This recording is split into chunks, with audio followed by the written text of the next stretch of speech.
Welcome to Mystery of the Soul. I'm your co-host Leo, a psychic medium, a Reiki master, an EFT tapping practitioner, and a shaman. I'm joined by my good friend Julia, a doctor of physical therapy, yoga instructor, and Reiki master.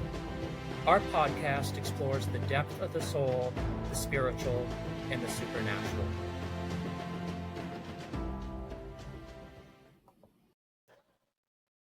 Hi, everyone. Welcome back to Mystery of the Soul. It's me, Julia, and I'm here with Leo. And we have a very special guest tonight. His name is Bill Pautler. And before I turn it over to you, Bill, I'm going to remind everyone, please like, share, subscribe, like all the good things.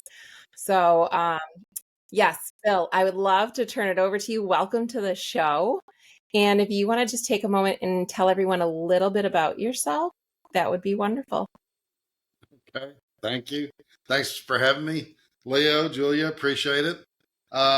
Grew up in Southern Illinois. From a young child, always kind of wanting to know about God.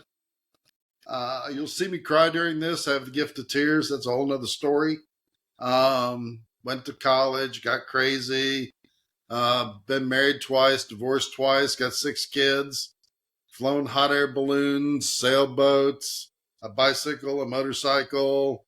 I've read like 1,000 spiritual books. I pretty much quit reading now, though. And I've had a bunch of spiritual experiences, and I want everybody to know that they're animated by the Spirit of God. And if you're animated by the Spirit of God, you're filled with the Spirit of God. If you're filled with the Spirit of God, you have all the attributes of God. And then we just need to access them. And Bill, you're also an author. Yeah. Yeah. Tell us a little bit. I'm also an author. I have a book, Awakening to Ourselves. Spirit told me to write a book to help people. My journey took me like 35 years of reading and going around and having mentors and kind of growing past all my mentors. And so my spirit told me to write a book with your experiences and your practical knowledge, and just write it like you're sitting next to somebody in the cafe, and so that people can learn how to acknowledge the God that's inside them already.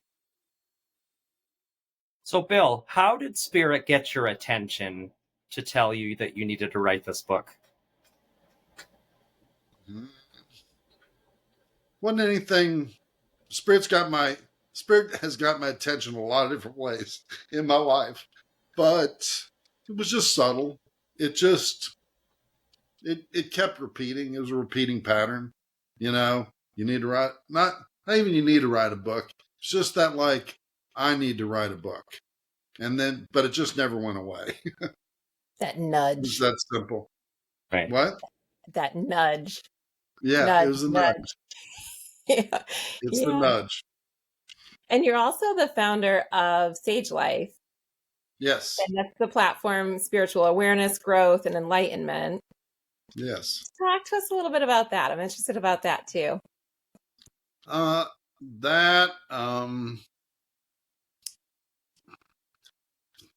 Sage Life started with t-shirts, and I'm going to go back to t-shirts because whatever we face,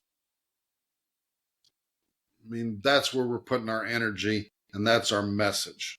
And t-shirts are very powerful. And so I started Sage Life. We came up with Sage because Sage is wisdom. If you're a sage, you're a wise person. The native cultures sage. I sage all the time to get rid of spirits in your house and, cleanse the area. It's also a color, but spiritual, because we're all spiritual. Awareness, because you really don't have to do anything to go down this enlightenment path. except for become aware.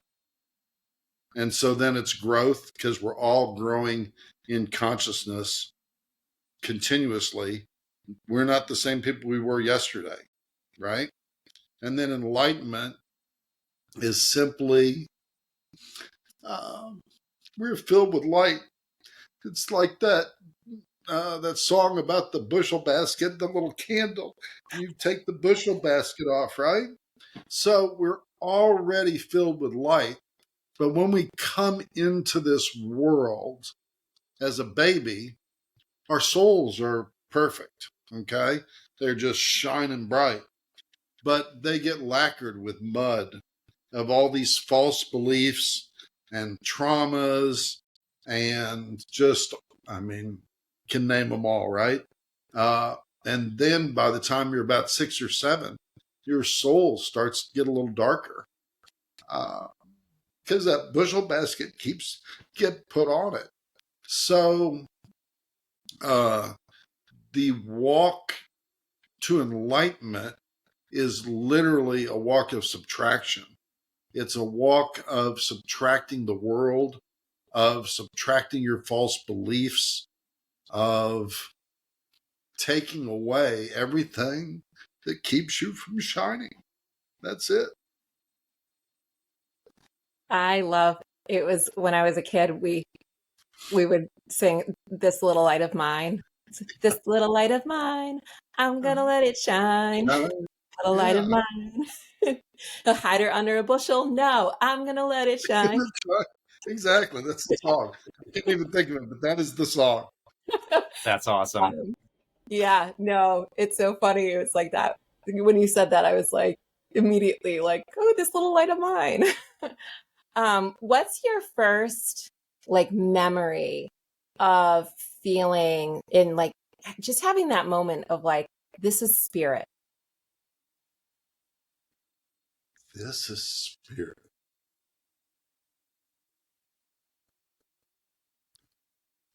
I don't know. That's a good question. You know, I tell this a lot, but when I was like 6 and I was brought up in the Catholic Church, which is beautiful and terrible at the same time, because there's a lot of false beliefs in most religions, but you know, they're man's way of pointing to God. But I would kneel in the pews and I would pray to the statues, say, you know, just blink, do anything to make me know that God's real. That's the kind of when the searching started. When I got the gift of tears, that's when I really understood that the spirit, I say it came on me, but it was basically released. Mm. And I was studying, I was Catholic at the time. I was in a Bible study in my neighborhood, and I live in Alabama. I have a lot of fundamentalists down here. And my fundamentalist neighbors, my Baptist neighbors, were going, Bill, you need to ask Jesus to come into your life. And I'm like, you know, I've been doing this Jesus thing long before y'all ever opened the Bible. But I went on a bicycle ride that night, and I was really being sarcastic. I looked up in the air and I put my hands up because I can ride hands free on my bicycle. I said, Jesus, if you want to come into my life, come on into my life. When I got home from my bicycle ride, I walked in the house and I started crying. And I cried for 2 days. And it was this purging. And I'm like, oh, this is spirit.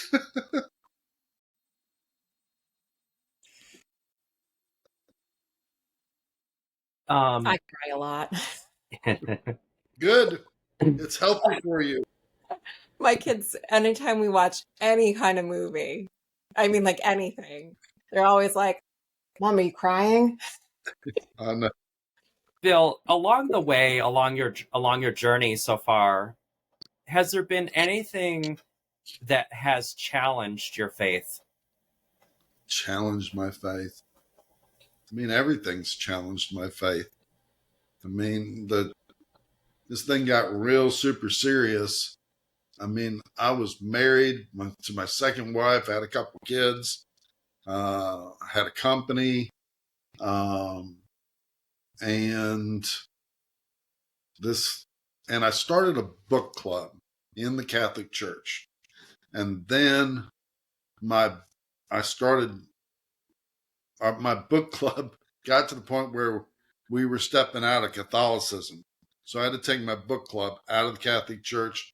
And I had a kind of a friend of a friend who was running a little yoga studio, and they let us use their place on Wednesday nights for a couple hours. And then, I just started expanding in my reading. And then I started looking at my faith and going, if this faith, if I ascribe to this, I need to understand what these things are and whether I really believe in them. And when I started kind of with original sin, and I couldn't wrap my head around this concept that God lets you come into this realm for some specific period of time, whether it's a minute or 120 years. And in that time frame, and when you come in, your soul's got sin on it. It's tainted already. And then over the course of your life, you have to work through that. And then at the end, you're judged. And if you don't pass the test, then you either go to some type of purgation process or hell or heaven if you make the cut. That just didn't make sense to me. And once I dug into that, and I love a lot, especially the mystical part of the Catholic Church and the saints. I love all that. But the rest of it, I remember one day I was sitting in my car at a stoplight. I could take you to the intersection. It's about 12 blocks from where I live right now. And my whole belief system of the Catholic Church, it fell. Like if you were just standing in a building and the building just came down around you, dust is flying everywhere. That's what it felt like. And then I was like, oh my God, what am I going to believe now? And I don't know. I don't even remember what the question is, but that's the story. So yeah, the question was there anything that challenged your faith? Well, religion challenged my faith. My children challenged my faith. My divorces challenged my faith. The people around me challenged me. And I challenged myself. I guess life is a challenge anyway, right? Life can be a challenge. It's definitely, I think that we come to this realm partially because of the friction. This is a very heavy, gravity-laden planet. When we're on the other side, we can create ethereally very quickly, but it doesn't have, even though it's very real, you don't get the satisfaction of working through the difficulties. And so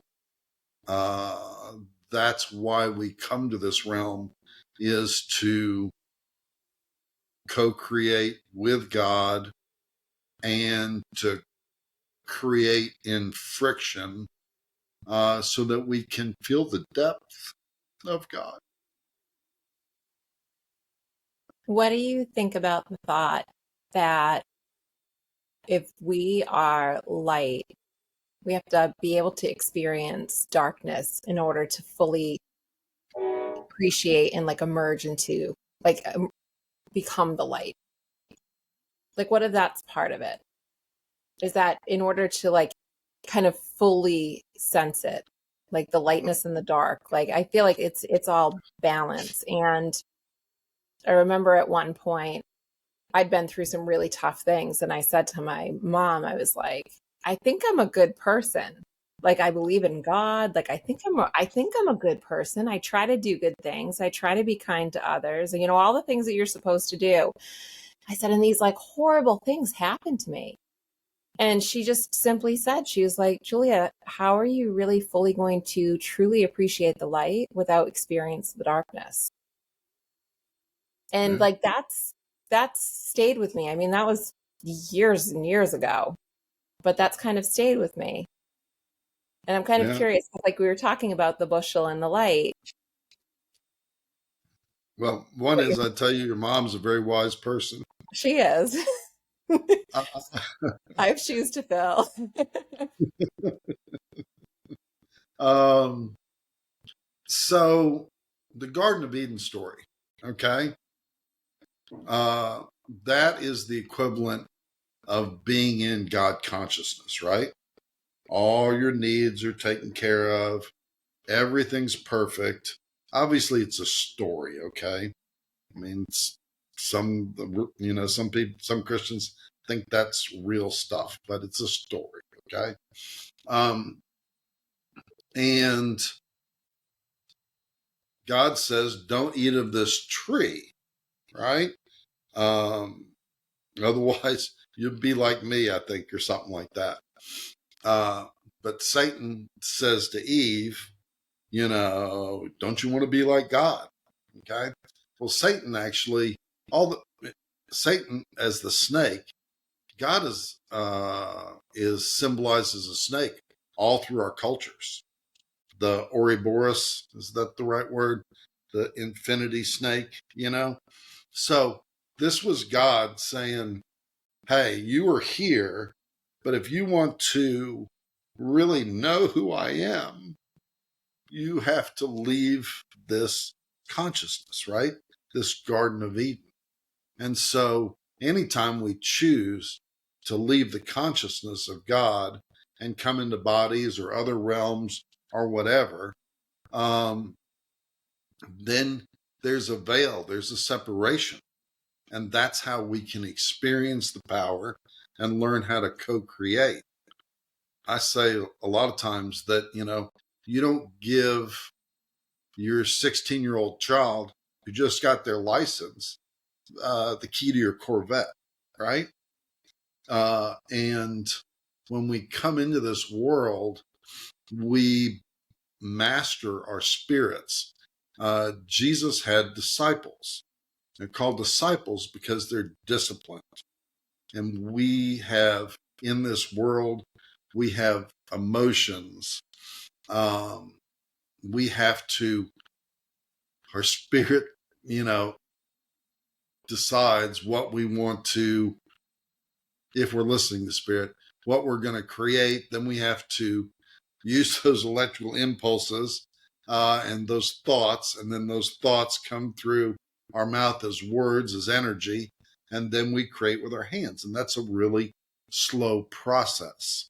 But it's also a good training ground. Just like, I take my children. I just got a new little car. It wasn't real expensive, but I only drive a stick shift. And on Thanksgiving morning, I took my son out, and who is, I don't know, he's a junior in college, however old that is. And we drove, and he's a good driver. But I took him out in my little sports car, and where there's not much traffic on Thursday mornings and on Thanksgiving morning, and we spun the car around and we worked on braking and we did all type of stuff. So it's the same thing. When we come to this world, we can work on our skill sets, work on mastery, become disciplined. And that's that friction thing again, right? And the creation process is slow. It's not instantaneous. Bill, how do you relate? I don't know if relate is the best word, but for people who don't believe in God and don't have that, you have a very strong faith. For people who don't believe, how do you find a way to relate to those people? Like what would be your kind of first like thought or way of trying to connect with them? The guy that helps me with my bookmarking is an atheist. And we have beautiful conversations all the time. And we love each other. He doesn't believe that we have a soul. He believes that when this is done, it's done. I don't believe that way. But it's not about belief systems. Yeah. It's about loving people where they are. I've kind of got a little homeless ministry I do on the side. I live downtown and I feed homeless people, and sometimes I'll give them money. I usually make them food and give them clothes. But I'll tell you this story that just happened to me. It was Wednesday night before Thanksgiving. I went out to my car. It's a older, probably 80s, black man, skinny. I'd seen him around a little bit, but he asked me for money. I don't ever carry money because otherwise you have to give money to everybody, and I don't like to lie. So I just don't carry money. So if they ask me for money, I'm like, I just don't have money. But I asked him if he was hungry because I had food up in my apartment. And he said yes. So when I got up, and it was dark, it just turned dark. Maybe it's 6:30. And when I got up close to him, his teeth were chattering. And I asked him if he was cold. And he told me, yeah, he was. I said, well, let me get you some food and see if I can get you a jacket or whatever. So I came up, grabbed some boiled eggs. I had a half a baked potato and banana. And I put that all in a bag. And then I went through my closet. I had a nice puffy that I don't think it had ever been worn. I love the color, but it didn't fit me right. But I thought it might fit him. So I grabbed it, and I grabbed a hoodie type of thing. And I went back down, gave him the food. And, it's dark. There's not a lot of people around. It's me and this homeless guy. There's a few other homeless people around. But I said, you can have this jacket if you want it. I don't know if it fits or not. So he started to try it on. He couldn't get his arm in the other one. So I helped him with that. And he tried to zip it up. The zipper was little. So he was having problems. So he asked me if I would zip it for him. So I literally I grabbed him and turned him toward the street light so that I could see to zip it up. And so I zipped it up, and then I gave him this black hoodie that kind of fits all the way over your head with just an opening there. And he's asked me if I would put it on for him. So I unzipped his jacket, and I pulled this hoodie down over him, which it was pretty tight. So I'm kind of yanking a little bit. And then I tucked it in, and then I zipped his puffy up. And then he asked me, and he had a hoodie on. So we put all this on over his hoodie. And he asked me to pull his hoodie hat on. Well, it was kind of stuck back there, and I'm kind of tugging on it a little bit. I'm having a hard time. And so I go, I'm going to put my hand on your forehead. So I put my hand on his forehead, and I'm yanking this hoodie up over it, and I get him all tucked away, and he looked at me and said, thank you. And I found that the homeless people on the street, they want money, they want alcohol, they want cigarettes, but they also want to be seen. And so, regardless of what you believe, the Spirit of God sits inside all of us. And we're all souls in this planet. For all I know, that man was put there to help me be better. Okay? And we're all doing the best that we can at any given point in time from our given perspective. And I tell you that story because I got blessed from that story, not him. It was me that got blessed. So I don't care what people believe, All I want them to do is realize that they're more powerful than they think they are, and that there's some real practical ways that they can come into their power. I like that. Hang tight, guys. We'll be right back.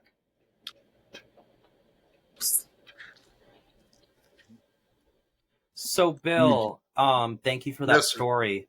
I know you said you have about 6 kids, right? Yes. So what has being a father taught you?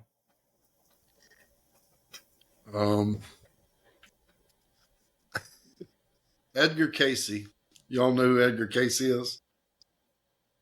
No? Okay. Edgar Casey was, I don't know, he lived like 1930s. He used to lay down and go into a trance and go to the other side. And he would learn how to heal people. He would come back and tell people about their past lives and what they needed to heal themselves and why their father was being so mean to them because in their last lifetime, they were the father and this was their son. They'd changed places. I believe in past lives and reincarnation and all that. Tell me the question again. So being a father, what Father. has that taught you? Yeah. Yeah. So Edgar Casey says that there are 3 dimensions on this planet: time, space, and patience. And the only dimension that goes on past this planet is patience. So I would say that my children have taught me a huge amount of patience. And because I believe we're eternal spirits, I also treat my kids, all my kids are at different stages of their spiritual walk. And most of them are a lot more fundamental than I am. But if we're eternal, then when I do things to my kids, I guide them. I've disciplined them when they were younger, not spanked them type of thing, but but if we're eternal, you can take a perspective of this person as an eternal spirit, just like me, and I happen to be their father in this lifetime. And so in doing that, I take this really long view with my children. I don't know if that answers your question, but it allows you to do, I guess it's allowed me to do things that have been difficult. Almost probably 3 of 6 of my children, maybe 4 of them, have for periods of time not even talked to me because I've done stuff and told them stuff that were hard. So taking an eternal viewpoint that my actions were out of love, even though it was tough love, allowed me to do things with my kids. So I guess they've taught me that, when we take an eternal perspective, that all our decisions should be made in love, even if sometimes that love is tough. Thank you. So I'm sticking with that answer. That works. As a parent, I agree. Ditto. Bill, tell us about the coffee shop, your kundalini awakening in the coffee shop. Where'd you read that? I have access to things. I'm just kidding. No kidding. Well, I was talking to Leo about this a little bit before we started, because his description talks about his chakras being blown out. I was sitting in a coffee shop with a good friend of mine, still a good friend, who I met through a really random situation. And she actually started kind of spiritually waking me up a little bit. Through by basically asking me questions like, "Do you really believe that?" And "Have you ever thought of this?" But anyway, and this was a couple, 2 or 3 years into our relationship. And she's just a friend. But because I was married and all that, not that it had been any more than that, but she was like a spiritual mentor to me, is my point. But we were sitting in the coffee shop, and that was about 6 blocks from where I am right now. That coffee shop's not there anymore, but all of a sudden I noticed my hand was shaking like this. And I'm like, what the F is going on here? And and then I could feel my whole body was starting to just shake. And I looked up at her, and she had fire, like 2-inch fire flames coming right out of the middle of her pupils. And I'm like, holy shit. And then I looked around the cafe, and everybody had fire shooting out of their pupils. And I was in love. I mean, madly in love with every person in that cafe. And also, everything was perfect. It was absolutely perfect. And that energy stayed with me it started really strong, like that day. And then over the course of about 30, 40 days, it slowly dissipated. But like I wasn't sleeping. I was wanting to have sex with my wife like 10 times a day. She's like, get away from me. It was really strong. And I had no idea what it was. Then I went to one of my friends that had that yoga studio, and they didn't know, but they're like, you need to ground. That's the first time I'd ever heard the word grounding. Now I ground a lot. And then like months later, I was reading this book, and it described a kundalini experience. And I'm like, oh my God, this is exactly what happened to me. I never knew the word, didn't know anything about it. So anyway, and it was really beautiful. It was really hard. But obviously, for whatever reason, that came on me. And, I don't think, I could be wrong.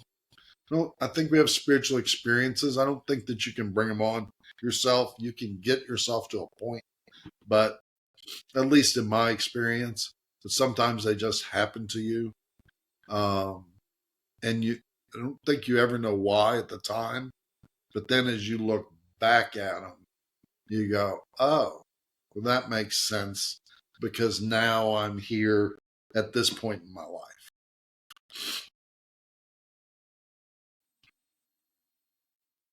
Bill, is there anything right now that I know you've done a lot of study over the years with spirituality and probably a lot of different modalities, but is there anything that you feel like you're still working on healing?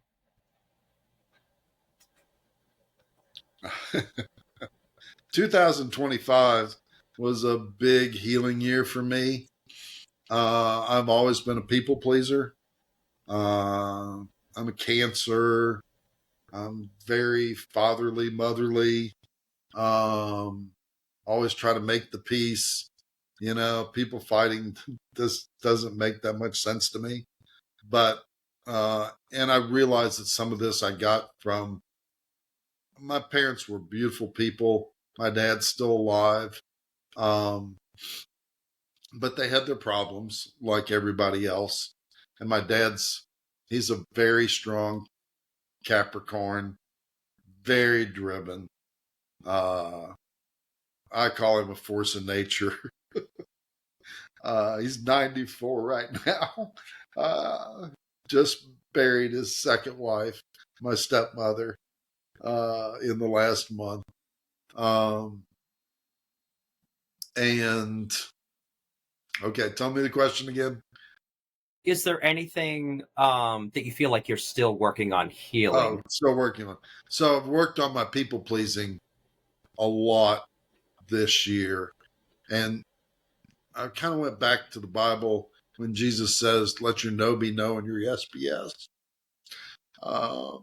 So, because I don't think that people pleasing honors us, I think it just pushes down emotions, and then we sit on them, and that's kind of turns into our shadow selves. So I'm still learning that. And then I was on a podcast just about a couple weeks ago, and the lady I was on, Louisa, she said like she felt like the universe was inside of her. And I'm pondering that right now.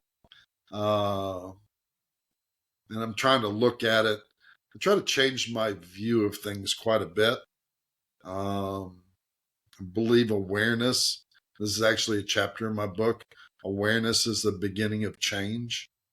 I don't think that as we find a shadow issue in us, that we have to really do anything beyond be aware of it. And once the awareness happens, then the shadow part goes away. It's just like when you learn that if you don't brush your teeth will fall out. You'll start brushing your teeth. So, yeah, I mean, I think, and I don't even know, Leo, what the next level of awareness is going to be because they continuously surprise me. I did learn, I do a lot of, in good weather, I sit in the cemeteries a lot and meditate and just hang out. And I did learn, I had somebody, I would say somebody injure me mentally pretty hard.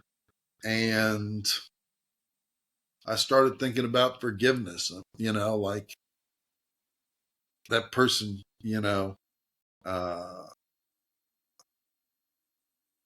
they need to tell me, that, uh, that they were wrong. And I thought about that a lot.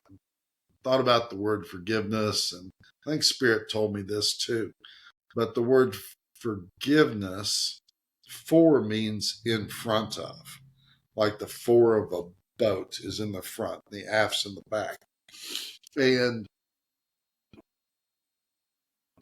I realized that I didn't need to forgive those people, and I didn't need them to tell me that they were wrong, because forgiveness, God gives us forgiveness in advance before we ever come here.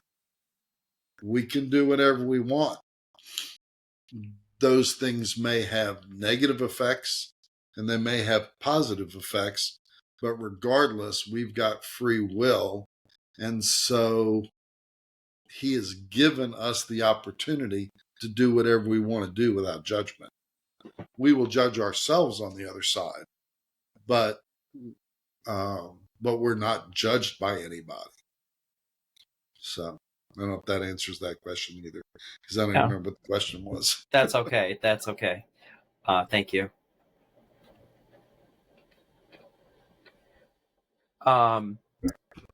So one of the things I'm a little curious about, Bill, is I know we've been talking about light, we've been talking about dark.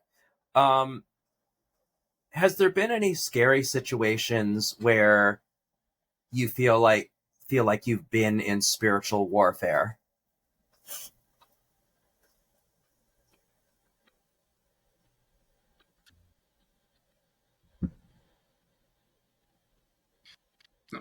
It was one of the things that just kind of a topic that kind of came up, I think, before we got on here, when when we scheduled this, and I'm just curious, or let's say, like, what would you have to say about spiritual warfare?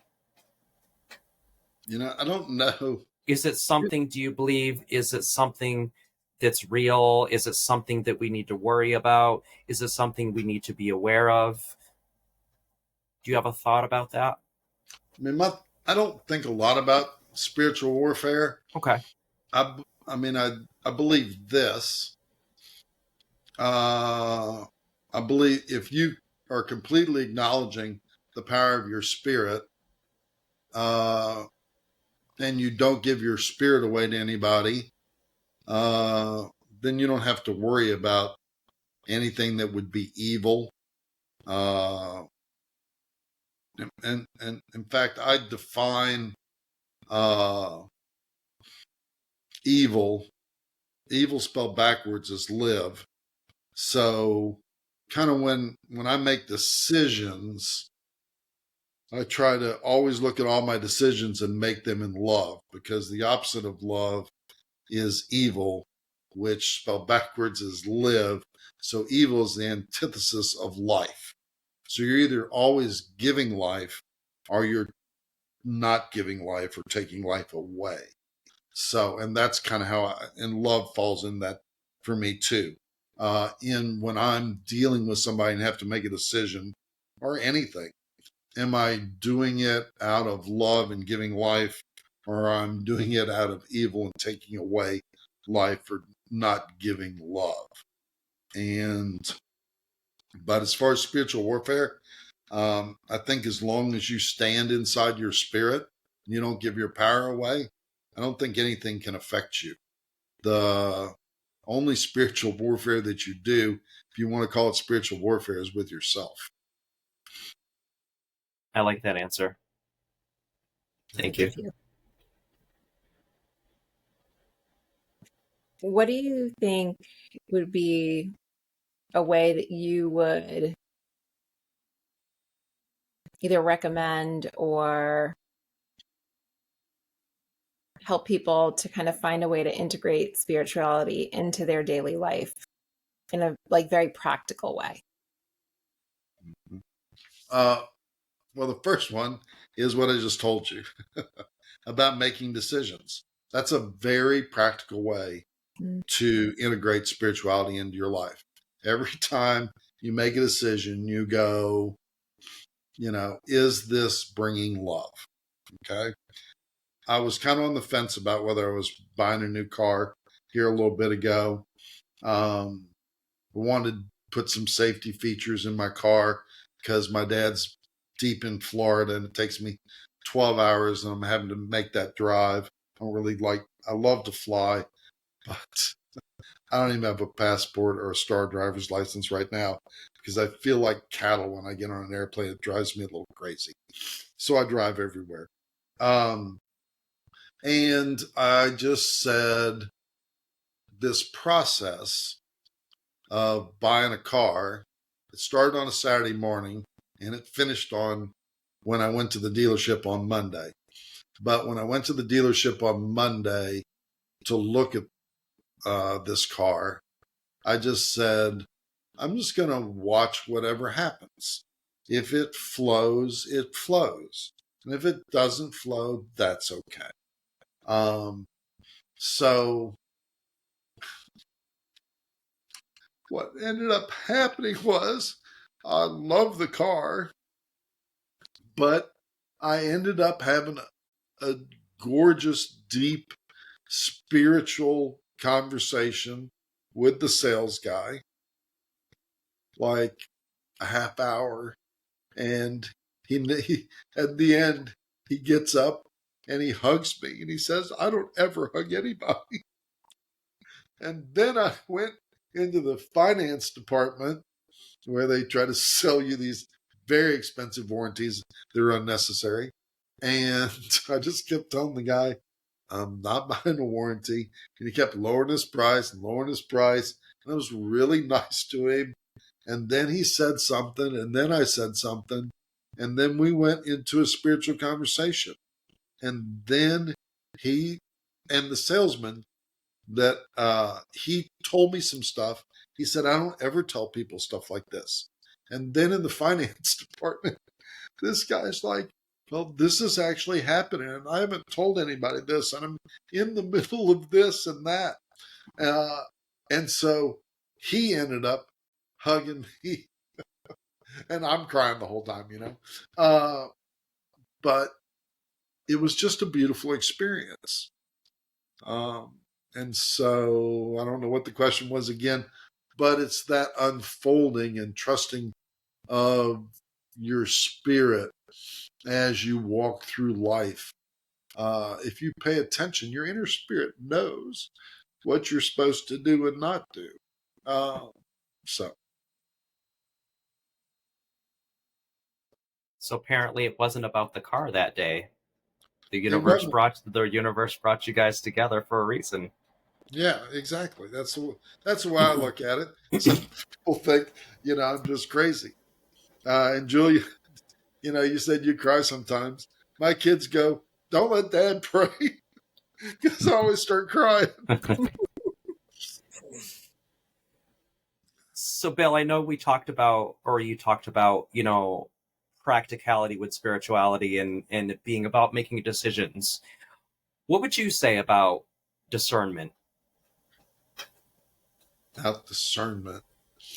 I think the longer, and I'm going to answer that question. Remind me to give you another.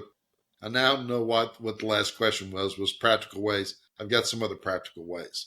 But discernment, if, telepathy, clairvoyance, all those clair skills, clairaudience, are all skills we have on the other side, okay? On the other side of the veil. And ask me about the veil after this. I'll tell you what the veil is. And those attributes are available to us in this world. But they have to be practiced like any type of practice, You don't go hit a golf ball the first time perfect. You don't learn how to scuba dive and you just jump in the water and you're an instant scuba diver. All these things are learned skills. But in this world, we dampen those. We don't understand. And if you talk to anybody, they've all got these spiritual experiences that they usually don't tell people. Okay. So many people have told me these stories like, oh yeah, that when I was a child, this happened. And, I didn't know who to tell. But we have dampened that in all our children, and it was dampened in us.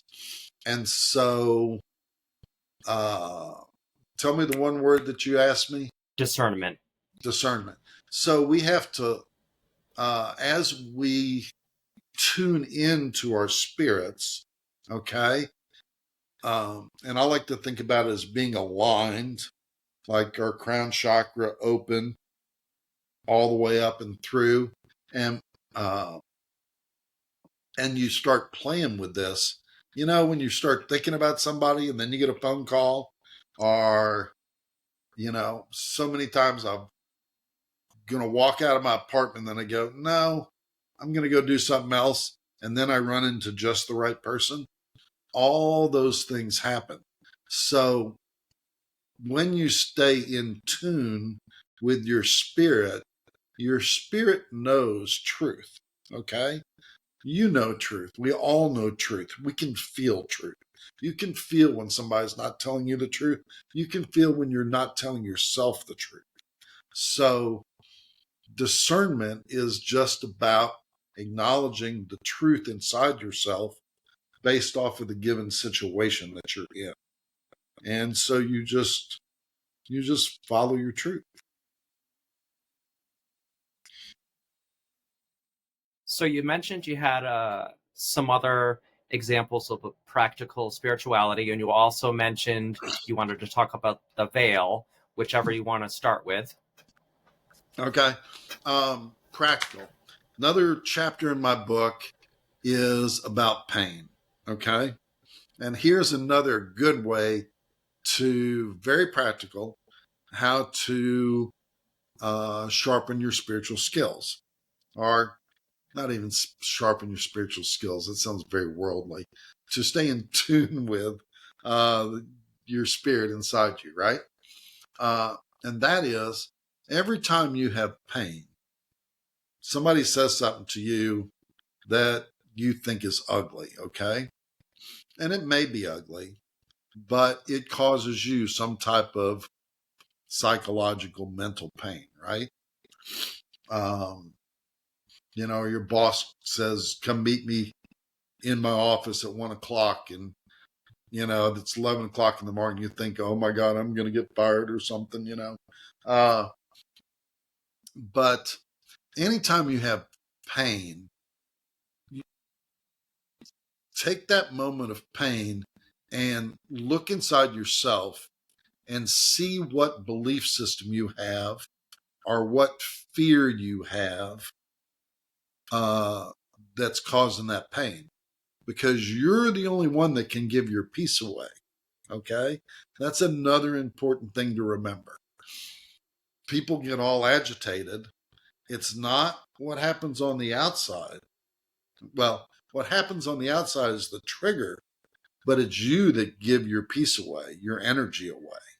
Okay. So anytime that you have any type of irritation, when a fly goes by you, and you react, okay, you have to move into a state of non-reaction, okay, where you don't ever react.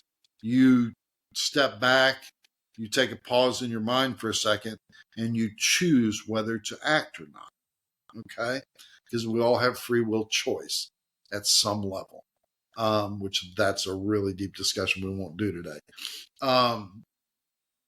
But anytime you have pain, that's an indication that you've got something inside of you that is false or a fear. And if you dig down and start with awareness, looking at that, then you'll master that one little piece. Okay. And if you start looking around and going, you have pain all day long. Okay.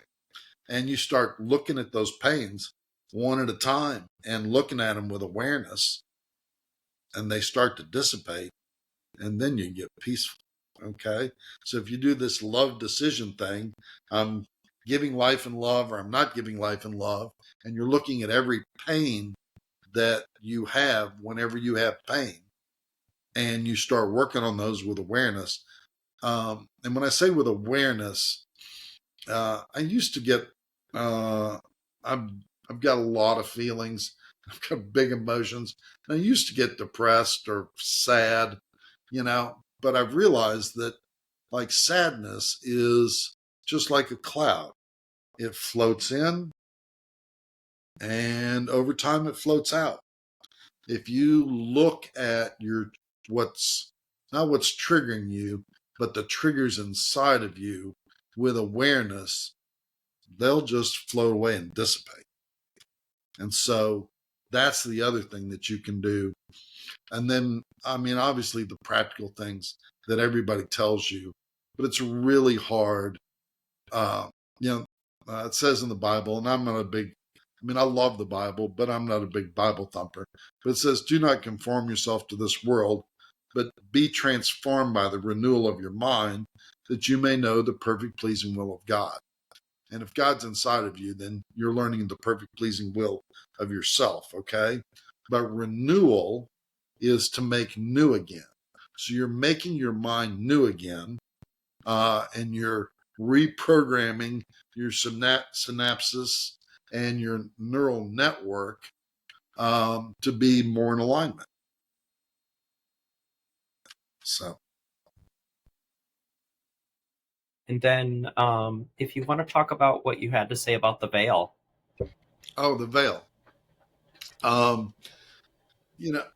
believe that, our ancestors, all type of stuff's going on that we can't see, right?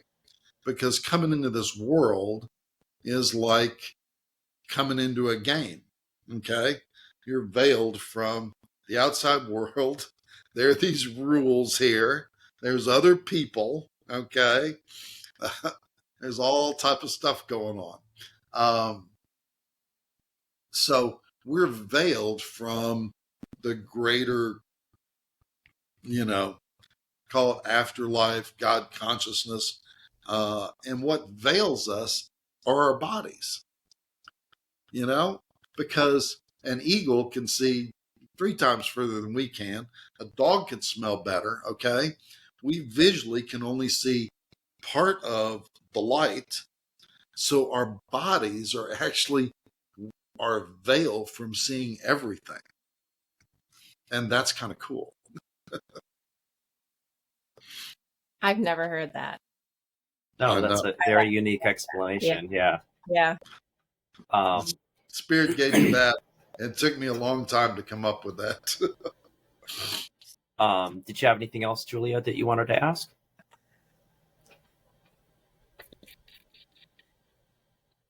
Or Bill, is there anything else that you wanted to? Do you have something? That I thought of something. Go ahead. What advice would you give to someone who feels disconnected or just lost in life? Start loving yourself. Seriously, I mean, once you learn how to love yourself, then you can love other people. And whatever that means to you, whether it's taking a walk, whether it's, I'm not into consumerism, but if it's buying something for yourself, you should treat yourself better than you treat other people. And then when you treat yourself better, you'll treat other people better too, right? So you've got to, you've got to just learn how to love yourself, because we've got so much pain and trauma. I mean, we're brought up in lack, we're beat, we're sexually molested, we're told all these stupid lies about sin and, judgment and all that type of stuff. But if you come back to the core is that we're God consciousness, individuated little pieces of God consciousness in bodies. Therefore, the Spirit of God, the full Spirit of God lives inside of us. That love, that little candle, the bushel basket, that love is inside of us. But we treat ourselves poorly. I'm stupid. I can never accomplish this. Those I am words, you turn them around and say, I'm intelligent. I am love. I am loving. You just have to promote love inside yourself.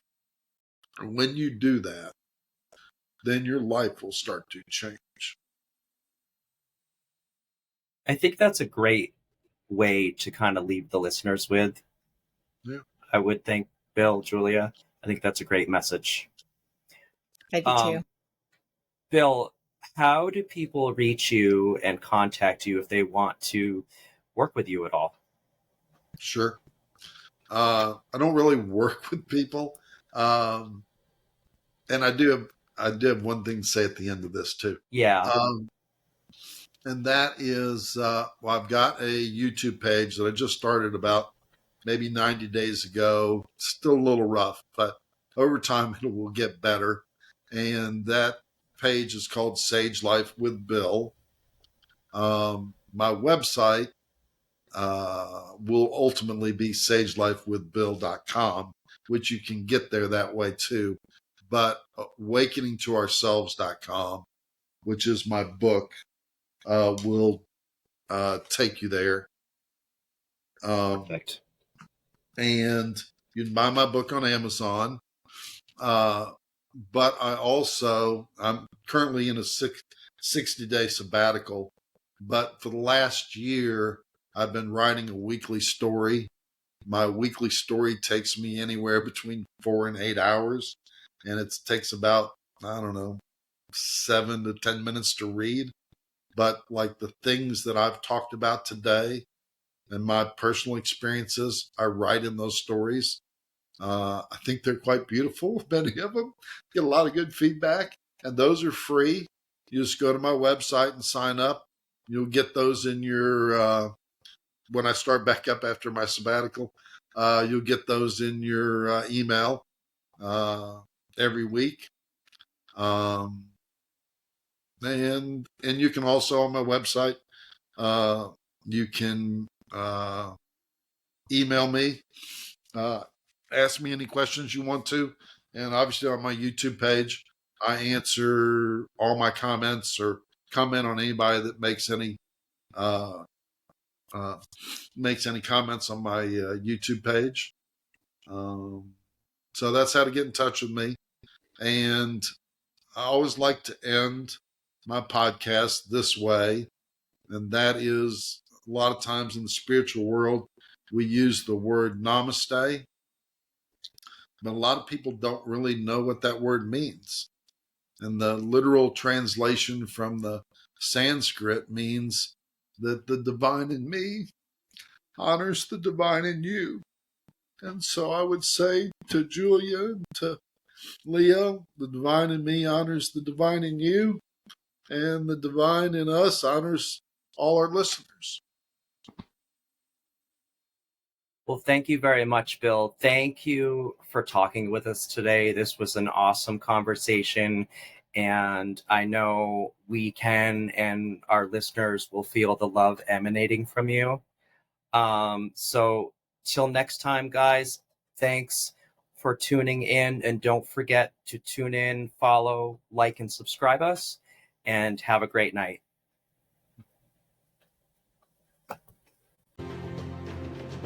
Thank you for listening to Mystery of the Soul. Be sure to subscribe so you never miss an episode. If you have a question, topic suggestion, or just want to say hi, we'd love to hear from you. You can visit our website at mysteryofthesoul.com. Reach us on Instagram, email us at mysteryofthesoulpodcast@gmail.com, and if you're interested in booking a session with Leo, visit his website at leojmccarthy.com.